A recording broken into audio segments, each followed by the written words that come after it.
ৰাজ্যিক শিক্ষা গৱেষণা আৰু প্ৰশিক্ষণ পৰিষদ অসমৰ দ্বাৰা প্ৰস্তুত কৰা সপ্তমমান শ্ৰেণীৰ অসমীয়া পাঠ্যপুথি অংকুৰণত থকা এটি পাঠৰ এইটো এটা শ্ৰুতি পাঠ্যৰূপ। শ্ৰুতি পাঠ্যৰ বাবে মূল পাঠটিত থকা ক্ৰিয়াকলাপ, অনুশীলন আৰু নিৰ্দেশনা ইত্যাদিৰ আংশিক ৰূপান্তৰ কৰা হৈছে যাতে পাঠটিয়ে শ্ৰাব্য ৰূপ ল'ব পাৰে।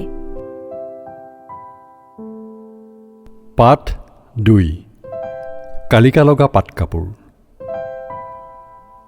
সাধুকথা শিক্ষা আহৰণৰ অতি ফলপ্ৰসূ উপাদান। সাধুকথাৰ মাধ্যমেৰে নীতি শিক্ষা, মূল্যবোধ, প্ৰচলিত সামাজিক ৰীতি নীতিৰ আদিৰ আভাস পাব পাৰি। ই শিশুৰ কাল্পনিক শক্তি আৰু সৃজনীমূলক প্ৰতিভাৰ উৎকৰ্ষ সাধন কৰে। তদুপৰি সাধুকথাত জাতি জনজাতিৰ মাজত চলি থকা পৰম্পৰাৰ প্ৰতিফলন ঘটে। এই পাঠটোত গাৰো জনজাতিৰ মাজত প্ৰচলিত পৰম্পৰা সমৃদ্ধ লোককথা প্ৰতিফলিত হৈছে। বহু যুগৰ আগৰ কথা। আছিক দেশত এজন বৰ চহকী মানুহ আছিল। পৰ্বতীয়া জাতিসমূহৰ মাজত কেতবোৰ মাতৃপ্ৰধান জাতি আছে। আছিক দেশৰ লোকসকলো মাতৃপ্ৰধান জাতি। মাতৃপ্ৰধান সমাজত ছোৱালী পিতৃ-মাতৃৰ সম্পত্তিৰ উত্তৰাধিকাৰী হয়। সেই নিয়ম অনুসৰি আছিক দেশৰ চহকী মানুহগৰাকীৰ ছোৱালীজনীও মাক বাপেকৰ সম্পত্তিৰ উত্তৰাধিকাৰী হ'ল। সময়ত এজন দেখনীয়াৰ ডেকাৰ লগত তাই বিয়া পতা হ'ল। বাপেকে ছোৱালীজনীক আন আন সম্পত্তিৰ লগতে এখন কালিকা লগা বন কৰা পাটকাপোৰ দিছিল। জীয়েক জোঁৱায়েকে কাপোৰযোৰ সযত্নে ৰাখিছিল। এটা মন্ত্ৰ উচ্চাৰণ নকৰাকৈ কাপোৰখনত কোনোবাই হাত দিলে চকুৰ পচাৰতে সি চৰাইলৈ ৰূপান্তৰিত হ'ব আৰু কাপোৰখন চৰাই পাখি আৰু নেজ হৈ পৰিব। এই কথা বাপেকে ছোৱালীজনীক মনে মনে কৈছিল আৰু মন্ত্ৰটোও শিকাই দিছিল।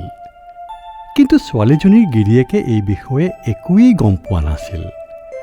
কাপোৰখনৰনো কি গুণ তাকো তেওঁ নাজানিছিল। কেইবছৰমানৰ পাছত চহকী মানুহজন আৰু তেওঁৰ ঘৈণীয়েক ঢুকাল। জীয়েক আৰু জোঁৱায়েক ঘৰৰ গৰাকী হ'ল। এদিন ছোৱালীজনীয়ে কাপোৰখন পেৰাৰ পৰা উলিয়াই ৰ'দত মেলি দিলে। তাৰ পাছত তাই মাছ মাৰিবলৈ যাব লগা হোৱাত গিৰিয়েকক কৈ গ'ল, ধাৰাসাৰে বৰষুণ দিয়ক, শিল বৰষুণ হওক, তথাপি কাপোৰখন তেওঁ যেন নুচুৱে। এই বুলি কৈ তাই ওচৰৰ জান এটাত চেপা, খোকা পাতি মাছ ধৰিবলৈ গ'ল।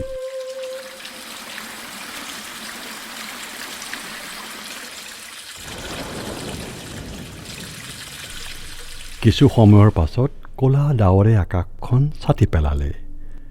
ধাৰাসাৰে বৰষুণ আহিল। কাপোৰখন বৰষুণত তিতা দেখি গিৰিয়েকে ঘৈণীয়েকক চিঞৰি মাতিলে। তাই লৰালৰিকৈ আহিবলৈ ধৰিলে।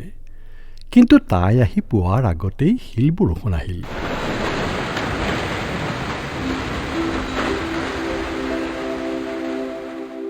গিৰিয়েকে তাইৰ কথা পাহৰিলে আৰু কাপোৰখন সামৰিবলৈ আনিবলৈ গৈ তাত হাত দিলে। ততালিকে তেওঁ এটা ডাঙৰ আৰু নানা বৰণীয়া জকমকীয়া পাখিৰে সুশোভিত ময়ূৰ চৰাই চিতৰি হৈ পৰিল।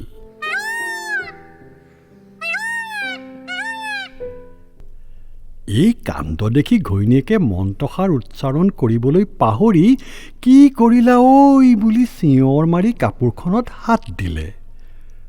লগে লগে তাইও এজনী চৰাই ৰূপ পালে। তেতিয়াৰে পৰা গিৰিয়েকজন হৈ পৰিল মতা মৌৰা চৰাই আৰু ঘৈণীয়েকজনী হৈ পৰিল মাইকী মৌৰা চৰাই। মতাটোৰ পাখি বেছি জকমকীয়া, কাৰণ সেই কাপোৰখনৰ সৰহভাগ তাৰ নেজ আৰু পাখিত লাগি ৰ'ল। তেতিয়াৰে পৰা মেঘে গাজিলে বা বৰষুণ আহিবলৈ ধৰিলে মৌৰা চৰায়ে চিঞৰিবলৈ ধৰে। সিহঁতৰ ভয় লাগে। জানোচা সিহঁতৰ ধুনীয়া পাখি বৰষুণত তিতি নষ্ট হয়।